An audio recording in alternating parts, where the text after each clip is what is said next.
Rural Soul to me has always been a magical experiment. From self-education and entrepreneurship by researching and doing, and community collaborations by researching and doing, all the while being guided by an openness to possibility and frankly, magic. To me, music is magic. Remaining open to the concept that we can all be students for life. This is what's kept me motivated, inspired, and engaged all this time.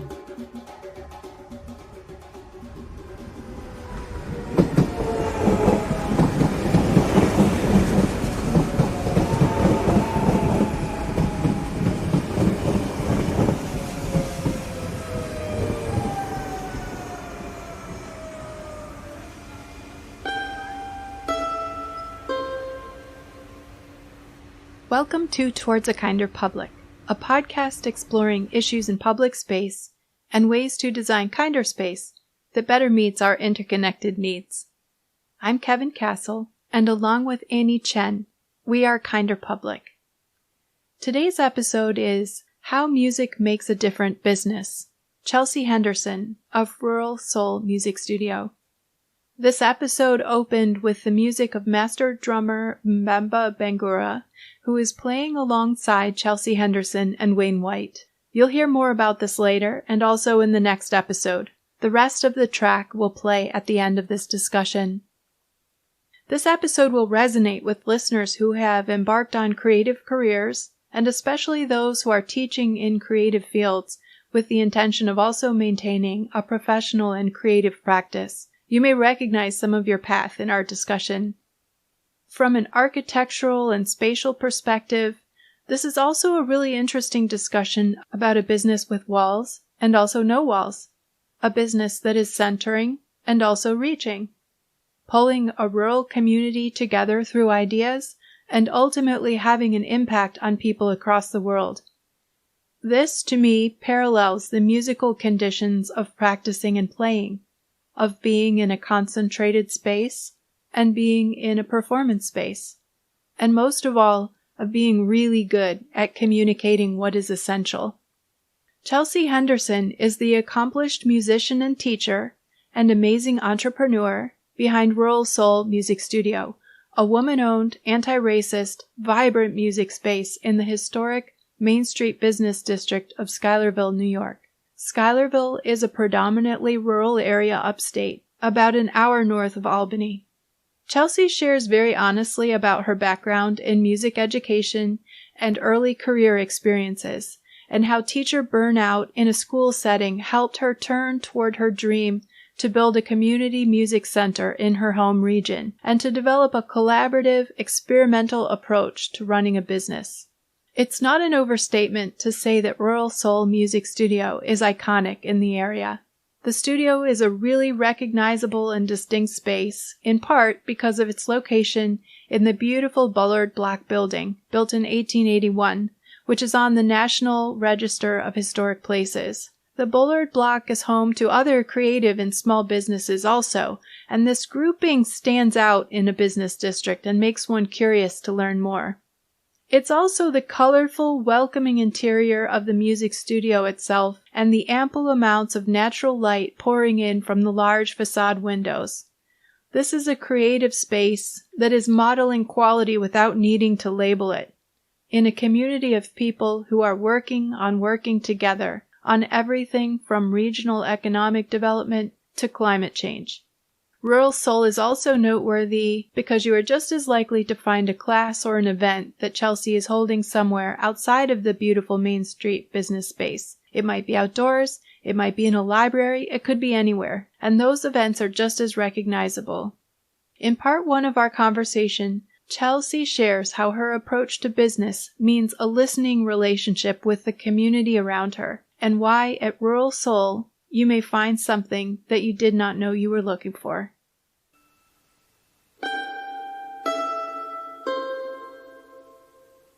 Thank you so much for joining us this morning. I'm so excited to talk to you and learn more about you and your business. Could you share some of your professional background, the story of how the Rural Soul Music Studio came to be, and where your business is located? Sure. Thank you so much for having me. Yeah, so it's fun to remind myself where it all started.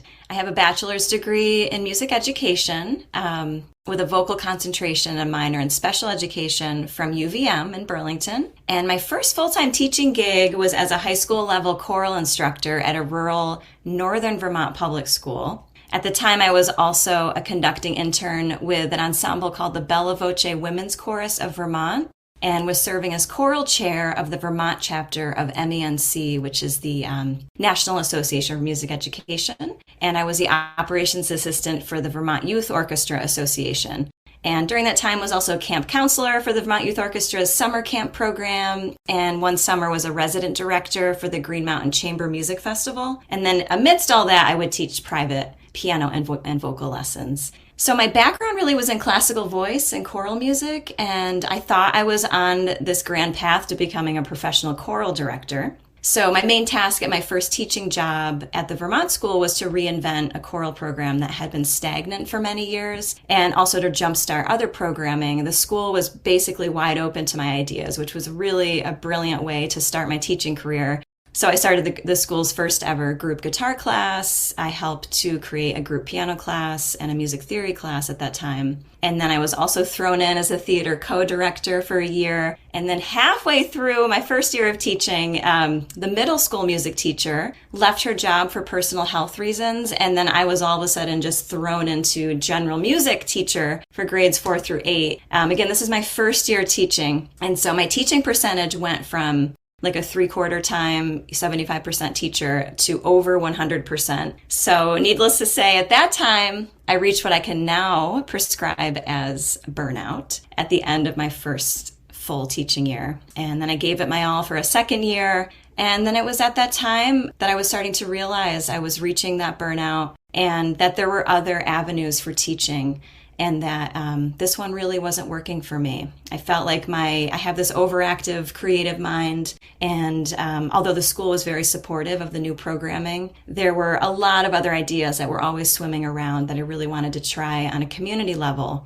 And then the real work of being a music teacher in a public school was not really aligning with me, the paperwork, the meetings, and this. The part where I actually create musical opportunities and share music is never what I would actually describe as WORK. So I wanted just to highlight that because that really is the beginnings for me as a music teacher. But then just going on this path of community collaboration, I feel like the burnout actually sort of pushed me in that direction. So I'll fast forward a few years, and I decided to move back to this area, which is my hometown region, and really came back with this energy to try and start a community music center, which at the time there wasn't anything like that in Washington County, where private lessons were offered on many different instruments. So it was in that time, and when I'm trying to figure this out, that I accidentally reunited with an acquaintance I hadn't seen since preschool. So this is over 20 years in the past, and it turned out we both had a desire to teach private music lessons in the area. Katie Svatek is her name, and she had just returned to the area with a master's in music from the University of Michigan with French horn as her primary instrument. So I was beyond excited to re-meet her and discover these uncanny past and present conditions. So we basically decided on the spot that we were going to co-found a music education space, and within the very walls of where we were having this reunion and inventing this idea is where we ended up setting up shop. So talk about manifestation, right? Yeah. So the beautiful 70 Main Street in Greenwich in Washington County, which is about 10 minutes east of Schuylerville, is where we decided to set up our first space. And really, it just took a quick conversation with the building owners, who at the time were Zadie Bliss, who's a very gifted yoga instructor, and John Shoemaker, Zadie's husband. He's a wonderful songwriter and meditation coach. And they were immediately invested in our idea and happened to have a space that was going to be newly opening. Mm-hmm. So we became their tenants, and 70 Main was also host to a number of community events over those years, from listening room concerts to open mics to summer camps. So it was the perfect fit for our collaborative attitude and being new entrepreneurs as well as relatively new music teachers. So that's where it started. And then the name Rural Soul Music Studio came in that time. Before the actual music space was open, before I met Katie, I had just moved back to the area, and I had kind of come up with a stage name for all the creative community efforts that I was organizing with other local artists. And it seemed to exactly encompass the grassroots gritty energy that we were harnessing. And I came up with the tagline, encouraging the creative soul of our rural haven, just trying to pull people out of the woodwork with all their creative talents. Mm-hmm. Yeah, and then we opened that first space and more enthusiastic music instructors came through the door. And then a year after planting that seed in Greenwich, my dear, dear friend Eric Laffer shared with me that a space in the same building that houses his Laffer Gallery, the very prominent historic Bullard block in Schuylerville, was going to be opening. So the owners of the block, called Old Schuylerville Ventures, Inc., prided themselves in the preservation of this National Historic Registry building, as well as providing a supportive space for local artists. That's really what that building is, the foundation of that building is. And because of the low overhead and the interest in making a collaborative art space with a local art instructor named Sarah Doherty, her business was called Busy Bees Art Studio, and then all of the community encouragement, we were able to open a second studio space in the newly vacated 90 Broad Street in the Bullard block. And a year after opening the second space, we said goodbye to our beloved 70 Main Street and made Schuylerville the hub for all of our activities. Mm-hmm. 3 years ago, in the thick of the pandemic, I added Earthbeat Music Shop to the studio with a main focus of making fairly traded, handcrafted West African percussion instruments more accessible to the community. So I sell djembes, dunduns, krin, which are log drums, and other accessories from a company called Woola Drum. That's based out of New York City, and everything is handcrafted in Guinea, West Africa. So my partner, Wayne White, is a very accomplished hand drum repair technician. His side business is called the Djembe Lab, and he is my primary connection to Woola Drum, which we can talk about later. And his lab is in the basement below the studio. That's great. I am a proud owner of a Woola drum, thanks to you. But during the pandemic, which you helped me get through. So thank you again. I'll never thank you enough for that. Thank you. And I hope it's getting a lot of playtime still. It is such a therapeutic instrument to have. Very therapeutic. It is. I'm very interested, just as an aside, to know about the background of that building. And I would like to comment that you can sure see the vision of the owners of that building by the tenants that they have there and the character and the sort of energy around that building. So I love to know about them. Thanks for mentioning that. Yes, absolutely. And there is a lot of information on the building in the National Historic Registry, as I mentioned. And there was a wonderful article written about the building and the owners a few years ago in a local publication I'll make sure to share with you. Thanks so much. I'm going to ask you about services your business offers. And you've already touched on this a little bit, but I want to break it down carefully because this is such a layered and interesting thing at Rural Soul. So I'll ask you in three parts. The first part is to ask, since you moved into your new hub in Schuylerville, not so new, but since the business has evolved and is now located in Schuylerville, can you briefly share what services your business literally offers? Yes, so this should be an easy question as I enter now 12 years of teaching in the region and 10 years in the Schuylerville studio, but I still have a hard time, honestly, narrowing it down as the studio continues evolving and stretching, I like to say. So we currently offer private and micro group music lessons on guitar, ukulele, electric bass, piano, voice, and all Western band instruments. So that would be your woodwinds, brass, classical percussion, drum set, and West African hand percussion. So that is with several different teachers who have rotating schedules in the studio. I personally teach ukulele, piano, and voice lessons. And then I also host ukulele meetups that benefit local nonprofits. For example, last month we donated to Safer, our regional food bank. And this month we will be donating to Hudson Crossing Park. And I also teach weekly large group adult traditional West African inspired drumming classes at the studio. So can be online or in person. Currently I'm doing in-person classes and occasional pop-up workshops or class series at local libraries and senior living centers.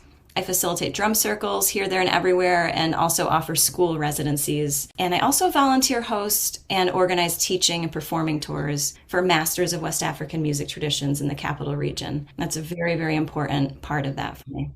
There may be some overlaps here, but this is the second part of the question about what your business does. You have a magical business model and approach. Rural Soul seems to be, on the one hand, really straightforward business. You're a music studio. And on the other hand, it's not straightforward at all. You aren't afraid to iterate and experiment. You've had, as far as I'm aware, and there is probably a lot that I don't know about, a small library of books about racism and healing from racist beliefs, a pop-up instrument store, which is now permanent, a highly varied set of locations where you have offered classes and meetups or provided programming to other initiatives. And you have had a range of class formats from in-person to online to outdoors. Can you talk about the way that Rural Soul reaches into neighborhoods and conversations beyond the studio and why that is part of your approach? Is there a key to your ability to identify opportunities and partnerships that align with your business? And how are you able to be so adaptive and develop new opportunities so quickly? Wow, yes. So really getting to the core of it all. I love how you said magical and experiment when you're describing the studio. Rural Soul to me has always been a magical experiment. From self-education and entrepreneurship by researching and doing, and community collaborations by researching and doing, all the while being guided by an openness to possibility and frankly, magic. To me, music is magic. Remaining open to the concept that we can all be students for life. This is what's kept me motivated, inspired, and engaged all this time. So I depend largely on partnerships and really make myself available to partnerships.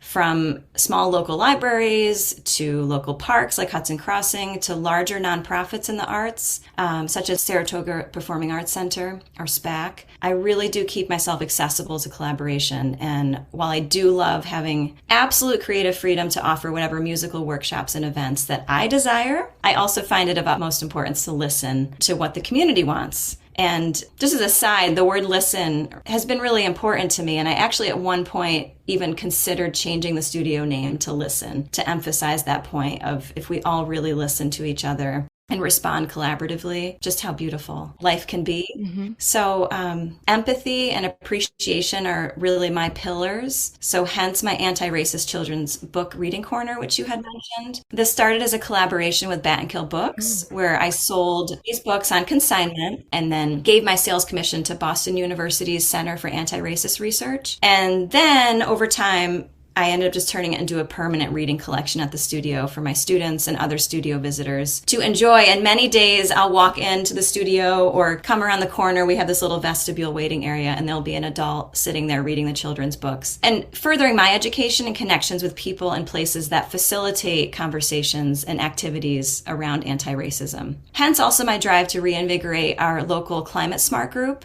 which had started in 2018, 2019, but, pushing for environmental sustainability and justice in Schuylerville and our region, and hence my passion for honoring and uplifting the elders, the culture bearers of the music that I study and share, and who I do my best to support through community engagement. So, and I mentioned having an overactive creative mind. I'll just call it an active creative mind now, so I'm not demeaning it, but by listening to it and being able to reflect my ideas off of other creatives around me and listening to their ideas, all while staying grounded as can be through practicing self-care, I can push forward confidently with the belief that all people are artists, while also being rooted in the present so that I can keep the vessel open to inspiration, or as some people may say, to let the muse in. So overall, my goal is always to hold a safe space for musical learning and creative exploration, and that includes for myself.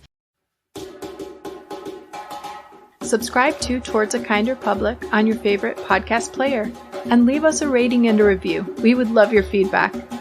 To share information about issues in public space and spaces that are doing things right, email podcast@kinderpublic.com. Links to more information about the guests and topics mentioned, as well as a full transcript of the conversation, are available on the podcast section of our website, kinderpublic.com. Visit our website to learn more about our work. I'm Kevin Castle. Our guest has been Chelsie Henderson of Rural Soul Music Studio and Earthbeat Drum Shop. And now enjoy listening to master drummer Mbemba Bangoura, Chelsie Henderson, and Wayne White.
Bye.